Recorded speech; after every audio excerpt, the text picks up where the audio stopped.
Bonjour ou bonsoir, aujourd'hui, partage de lecture.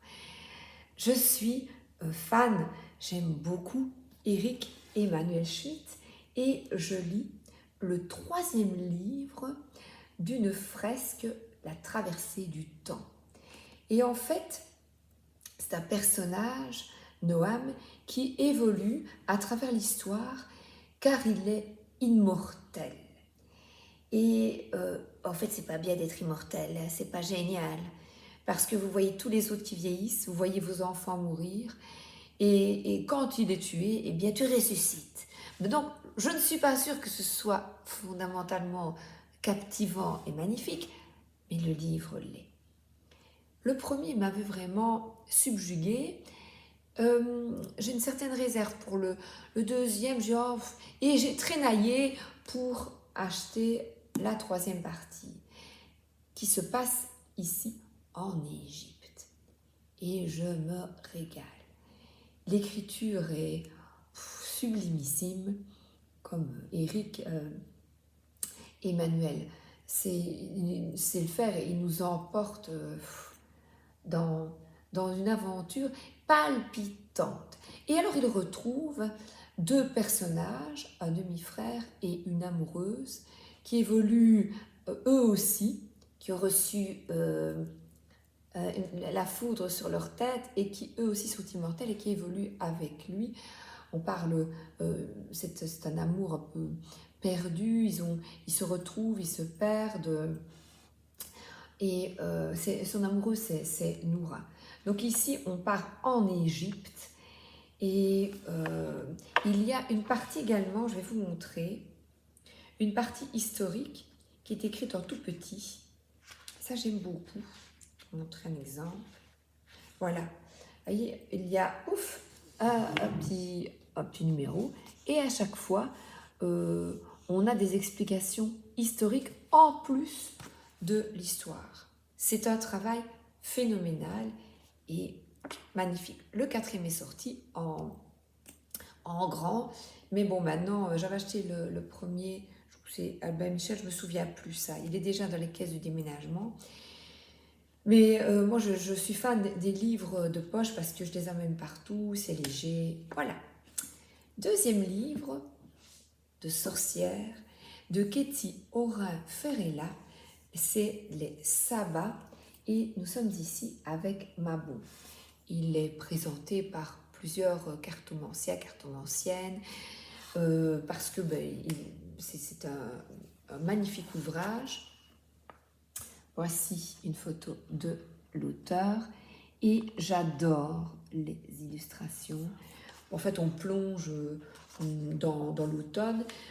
Elle explique la Wicca, elle fêtait des traditions britanniques, les vendanges, la Saint-Michel. On est en plein dans l'automne avec l'astrologie et le signe de la balance, la lune des moissons, les divinités actuelles comme Perséphone, Hadès, Déméter, les créatures fantastiques, le bestiaire, donc on parle du renard, du sanglier. En fait, je m'amuse.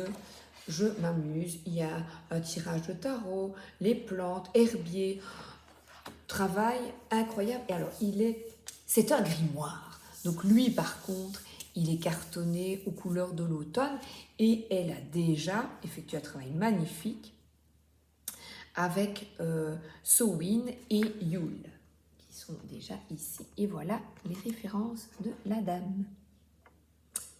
Très très chouette. Et alors, hier soir, lecture d'une autre personne, Caroline Eskenazi, et son oracle. Et c'est la seule auteure d'oracle que je lis avec plaisir comme un livre le soir. Je lis comme un bouquin. Voilà.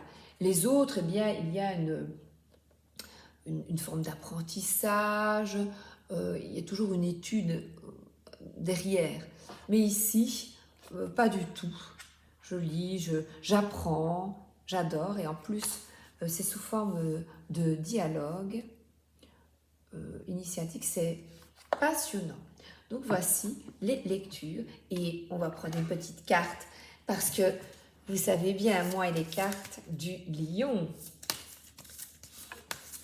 Grand esprit du lion, y a-t-il un message pour la personne qui m'écoute?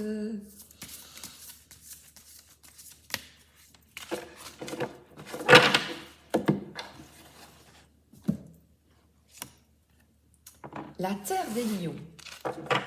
Alors vous, ici, on voit une famille lion qui est là. On parle de refuge. Et on pourrait se poser cette question, où te sens-tu bien? Quel est ton refuge? On parle de paix intérieure. On pourrait parler de méditation, de se retrouver avec des personnes que l'on aime. Cette carte incarne la paix, du recul, de l'introspection et surtout ton foyer. Où te sens-tu bien? Comment te sens-tu bien? Que peux-tu faire quand tu n'es pas au top pour te retrouver dans un refuge, voyez? Donc, où est ton refuge? Et on t'invite à le retrouver. C'est avec un repas avec une amie, avec la famille, de se retrouver devant un beau film. Qu'est-ce qui te fait plaisir et où peux-tu te retrouver dans un certain confort? Mais surtout, je parlerai de repos mental, de confort mental, de où peux-tu souffler? Comment peux-tu souffler? Certains, ça ne va pas être comme ça, c'est en allant courir, en allant marcher, en allant faire du shopping, une activité qui te plaise, ou avec, surtout ici, sont trois, avec une personne, avec un pote, une amie. Quel est voilà, ton refuge? Ben oui, c'est le mot. Voilà, petit message du jour en forme toujours. Bisous et à bientôt. Merci d'être là.